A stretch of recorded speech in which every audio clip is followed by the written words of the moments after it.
Viernes 2 de febrero. Hermanos, un privilegio el poder compartir una vez más el mensaje de la bendita palabra de Dios. Este día 2 de febrero se celebra la fiesta de la presentación del Señor Jesús en el templo. Déjenme contarle que esta festividad se celebra 40 días después de la Navidad. Pues 40 días después, decía el libro de Levítico, que debía de presentarse al niño en el templo. Ahora, esta fiesta también tiene otros nombres. Por ejemplo, es conocida como fiesta de la purificación de la Virgen María, pero también se le conoce como fiesta de la Virgen de Candelaria, ¿verdad? Le decía, se celebra 40 días después de la Navidad, y es un acontecimiento del cual del evangelista San Lucas en el capítulo 2 nos presenta. Ahora, en algunos lugares es importante mencionar cómo en algunos lugares esta festividad cambia de nombre, pues en algunos lugares le llaman la fiesta de los encuentros, porque el Señor Jesús obviamente se encontró con Simeón y Ana, ¿verdad? Figuras del pueblo de Dios esperando al Mesías. Así como también en todo lo que es América Latina, para esta fiesta se lleva también la costumbre, o se tiene la costumbre de la bendición de las velas o candelas, para recordar a Jesús, luz de los gentiles. Por esa razón es que se conoce como la fiesta de la Candelaria. Ahora, déjeme también contarle que esta fiesta tiene su base bíblica. Y es que de acuerdo al Evangelio de San Lucas, en el capítulo 2, la ley de Moisés, ¿verdad?, tanto en Levítico, capítulo 12, decía que toda mujer, después de dar a luz a un hijo varón, debía de purificarse por 40 días. Pero cumplidos esos días, debían de presentarse al templo con la ofrenda de purificación para, obviamente, ser incorporados nuevamente a la sociedad. Pues en el texto de hoy se nos relata cómo María, José y el niño entraron en el templo. Así pues, el Evangelio para este día está tomado de San Lucas, capítulo 2, versículos del 22 al 40. Doy lectura a la palabra de Dios, en el nombre del Padre, del Hijo y del Espíritu Santo. Amén. Transcurrido el tiempo de la purificación de María, según la ley de Moisés, ella y José llevaron al niño a Jerusalén para presentarlo al Señor. De acuerdo con lo escrito en la ley, todo primogénito varón será consagrado al Señor. Y también para ofrecer, como dice la ley, un par de tórtolas o 2 pichones. Vivía en Jerusalén un hombre llamado Simeón, varón justo y temeroso de Dios, que aguardaba el consuelo de Israel. En él moraba el Espíritu Santo, el cual le había revelado que no moriría sin antes haber visto al Mesías del Señor. Movido por el Espíritu fue al templo, y cuando José y María entraban con el niño Jesús para cumplir con lo prescrito por la ley, Simeón lo tomó en brazos y bendijo a Dios diciendo: Señor, ya puedes dejar morir en paz a tu siervo, según lo que me habías prometido, porque mis ojos han visto a tu Salvador, al que has preparado para bien de todos los pueblos, luz que alumbra las naciones y gloria de tu pueblo Israel. El padre y la madre del niño estaban admirados de semejantes palabras. Simeón los bendijo, y a María, la madre de Jesús, le anunció: este niño ha sido puesto para ruina y resurgimiento de muchos en Israel, como signo que provocará contradicción, para que queden al descubierto los pensamientos de todos los corazones. Y a ti una espada te atravesará el alma. Había también una profetisa, Ana, hija de Fanuel, de la tribu de Aser. Era una mujer muy anciana. De joven había vivido 7 años casada y tenía ya 84 años de edad. No se apartaba del templo ni de día ni de noche, sirviendo a Dios con ayunos y oraciones. Ana se acercó en aquel momento dando gracias a Dios y hablando del niño a todos los que aguardaban la liberación de Israel. Y cuando cumplieron todo lo que prescribía la ley del Señor, se volvieron a Galilea, a su ciudad de Nazaret. El niño iba creciendo y fortaleciéndose, y se llenaba de sabiduría, y la gracia de Dios estaba con él. Hermanos, esta es palabra del Señor. Gloria y honor a ti, Señor Jesús. El relato que hoy hemos leído es un texto bastante conocido, ya que nos presenta el acontecimiento de cómo Jesús fue llevado por su madre María y su padre terrenal San José al templo al cumplir 40 días de nacido. Esos 40 días era lo que la ley de Moisés, especialmente en el libro de Levítico, dice que debía de purificarse la madre o la mujer que había dado a luz. Pero también la ley nos habla de que tenían que cumplirse o presentarse 2 ofrendas en sacrificio. El primer sacrificio lo ofrecía el papá del niño, ya que claramente la ley de Moisés decía que todo primogénito varón era consagrado al Señor. Eso era lo que Dios había dicho, y claramente el libro de Levítico declaraba que el primogénito y las primicias eran para Dios. Pero recordemos cómo entonces era la metodología de las primicias. Cuando se trataba, por ejemplo, de la primer cría de un animal, o de la primer cosecha, o del primer fruto de una cosecha, era, por ejemplo, el agricultor o el ganadero, que cuando tenía, por decir algo, pues una vaca, y esta vaca tenía su primer cría, esa primer cría debía de llevarla al templo, y era en el templo donde el sacerdote la sacrificaba, porque era la primicia de Dios. Ahora, Dios había dicho también que el primer hijo era para él, o sea, el hijo primogénito era para él. Pero con los hijos primogénitos se cumplía otra metodología, pues Dios nunca pedía que esos primogénitos fueran sacrificados para él. Entonces, para evitar el que el primogénito fuera sacrificado para Dios, es ahí donde Dios había también declarado que el padre de familia debía de pagar 2 onzas de plata por el niño, o por la vida del niño, ¿verdad? Cuando era varón, se daban 2 onzas de plata. Obviamente, eso era mínimo, ¿verdad? Algo totalmente mínimo, pero con eso se rescataba la vida del niño. Por eso a esa plata se le llamaba el precio del rescate, o el dinero del rescate, ¿verdad? Porque se estaba rescatando a ese niño que ahora se estaba pagando o comprando su vida con plata.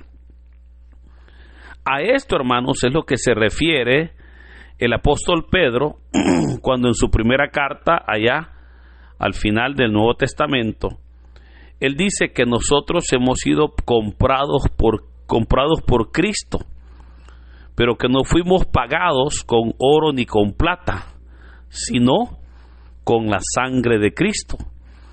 O sea, Cristo pagó por nosotros, pero no pagó, ¿verdad?, 2 onzas de plata ni oro, sino que el Señor pagó con su vida, derramando su sangre para que nosotros tuviésemos vida. Ahora, luego también dice la palabra que la mamá del niño tenía que ya también llegar y ofrecer el sacrificio de purificación. Ese sacrificio de purificación variaba de acuerdo al nivel económico de la persona o en este caso de la familia. Pues cuando la familia tenía sus comodidades, debía de presentar o un cordero o un novillo o en su defecto un cabrito. Pero cuando la familia era pobre o de escasos recursos, debía de presentar o 2 tórtolas o 2 pichones. Ahora, claramente la Virgen María presentó 2 tórtolas. ¿Por qué? Pues era una familia pobre, ¿verdad? José y María eran una familia pobre. Ahora, ¿qué significaba esa ofrenda? Y recordemos que esa era la ofrenda de la mamá del recién nacido. Pues 40 días atrás ella había tenido flujo de sangre, o sea, había dado a luz. Y por esa razón ella quedaba en estado impuro. Pero 40 días ella estaba purificándose. Y hoy que ya ha terminado su proceso de purificación, presenta la ofrenda a Dios como acción de gracias. En esa situación, ¿verdad?, se encontraba José y María, pero también se nos dice que estaba en Jerusalén un hombre llamado Simeón, quien la Biblia lo presenta como varón justo y temeroso de Dios, que aguardaba el consuelo del Señor, y en él moraba el Espíritu Santo. Claramente se nos dice que este hombre era un varón de Dios, era un hombre de Dios, que esperaba el cumplimiento de una promesa. Y la promesa era que él no iba a morir sin antes haber visto al Mesías, o sea, al niño. Hoy entonces, movido por el Espíritu, él va al templo y cuando ve que José y María van entrando con el niño al templo, es ahí donde él rápidamente con la unción del Espíritu lo identifica y se acerca, y vemos cómo es ahí donde ahora Simeón se siente complacido con Dios, porque le dice: Señor, ya puedes dejar a tu siervo morir en paz, porque he visto al Salvador. O sea, has cumplido tu promesa conmigo. Y vemos cómo aquel hombre ahora está gozoso porque está viendo al Señor, está viendo al Mesías, está viendo al niño Jesús. Pero notemos algo muy hermoso, y es que recordemos que él lo está identificando con la ayuda del Espíritu Santo. Y es con la unción del Espíritu que él puede ver que aquel niño es el Salvador, que él puede ver que aquel niño es quien iba a rescatar, o como él mismo dijo, a buscar lo perdido, quien venía a salvar lo que se había perdido. Entonces, hermanos, es importante cómo el Espíritu Santo le iluminó a Simeón para poder reconocer a Jesús como el Salvador.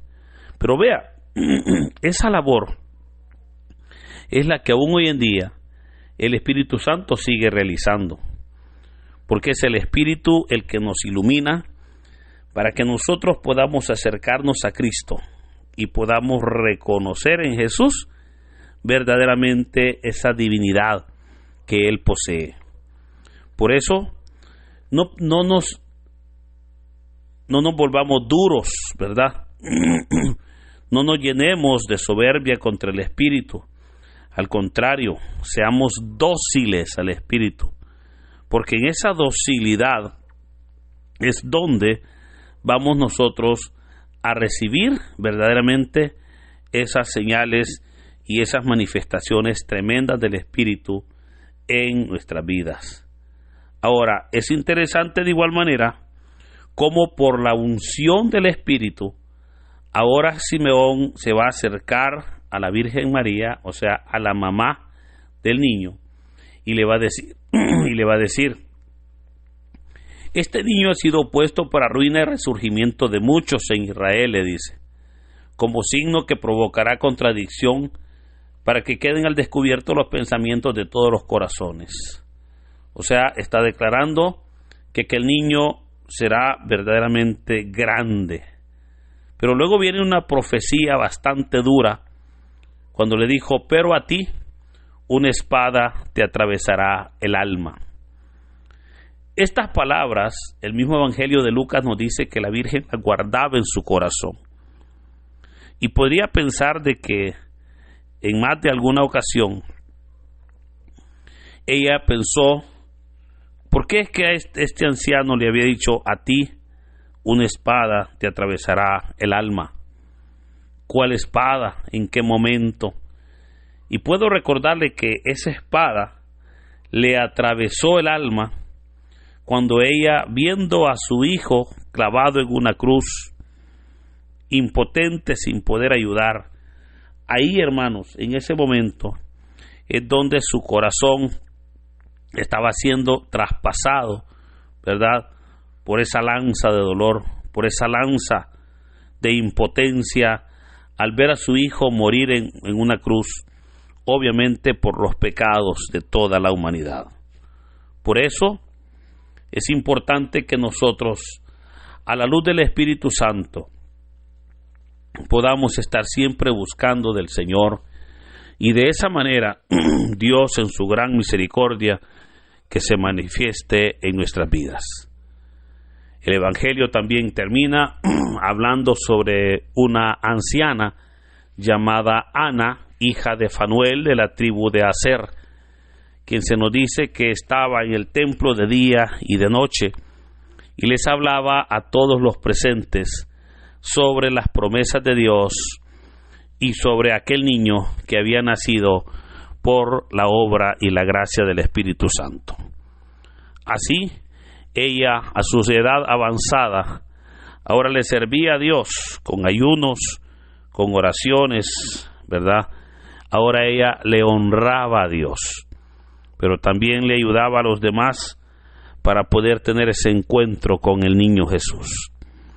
Así, hermanos, es como hoy también la palabra nos llama y nos envía a nosotros a ser portadores del mensaje, a poder compartir lo que tenemos y lo que sabemos, a poder anunciarle al mundo en verdad que el Señor Jesús, Él es el camino, la verdad y la vida, y que de esa manera es como nosotros recibimos verdaderamente esa luz, esa fortaleza y esa bendición en nuestras vidas. Por eso, queridos hermanos, que en este hermoso día el Señor nos bendiga, nos llene de su gracia y nos fortalezca. En el nombre del Padre, del Hijo y del Espíritu Santo. Amén. Dinos, ¿qué te pareció la reflexión del Evangelio del día de ahora en la sección de los comentarios? Si eres nuevo, te invitamos a que formes parte de esta comunidad y compartas el Evangelio no solo a tus seres queridos, sino también a otras personas que estén necesitadas de escuchar la bendita palabra del Señor. Recuerda darle like a este video, suscríbete si aún no lo estás, ya que subimos videos todos los días. Así que muchas gracias y que Dios Todopoderoso nos acompañe hoy, mañana y siempre. Me ha sostenido.